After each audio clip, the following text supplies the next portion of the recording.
Hello guys, welcome back to my channel. இன்றைக்கி வந்து சூப்பரான அட்டகாசமான ஒரு சட்னி தான் நம்ம பார்க்க போகிறோம். கேரட் சட்னி. ஸோ இது வந்து எப்படி செய்யலான்னு பார்க்கலாமா?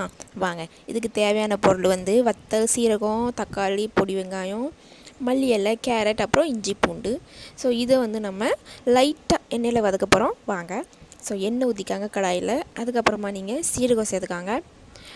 அதுக்கப்புறமா பொடி வெங்காயம் சேர்த்துக்காங்க, இஞ்சி பூண்டு, அப்புறம் காஞ்ச மிளகா, அதுக்கப்புறம் கருவேப்பிலை சேர்த்துக்காங்க. இது எல்லாத்தையும் நல்லா வதக்குன்னு வதக்கிட்டு ஒரு நிமிஷம் வதக்குங்க. அதுக்கப்புறமா நீங்கள் கட் பண்ணி வச்சுருக்கிற கேரட்டு இதில் சேர்த்துக்காங்க.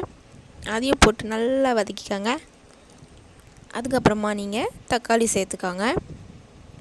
தக்காளி சேர்த்து நீங்கள் இதில் உப்பு சேர்த்துக்காங்க, ஒரு பிஞ்சளவுக்கு காயப்பொடி, அதுக்கப்புறமா ஒரு அரை டீஸ்பூன் மஞ்சள் தூள் எல்லாத்தையும் சேர்த்து வதக்கி ஒரு 2 நிமிஷம் மூடி வச்சு பாருங்கள். அவ்வளோதாங்க. இதை நம்ம வந்து மல்லி இலை போட்டு அரைச்சிக்கலாம்.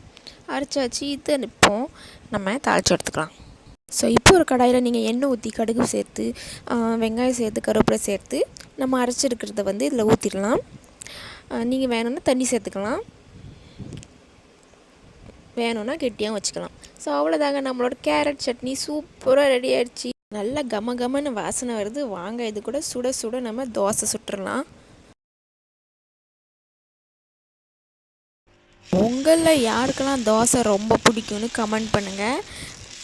எனக்கு வந்து இட்லியே வேண்டாம், தோசை மட்டும் கொடுங்க அது போதும் அப்படின்னு சொல்கிறவங்க கமெண்ட் பண்ணுங்கள்.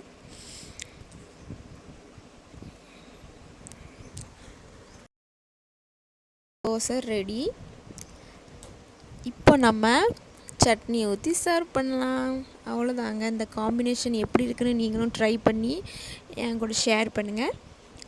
அண்ட் மறக்காமல் என்னோடய சேனலை சப்ஸ்கிரைப் பண்ணுங்கள், லைக் பண்ணுங்கள், ஷேர் பண்ணுங்கள், கமெண்ட் பண்ணுங்கள். அடுத்த ஒரு வீடியோவை சந்திக்கலாம்.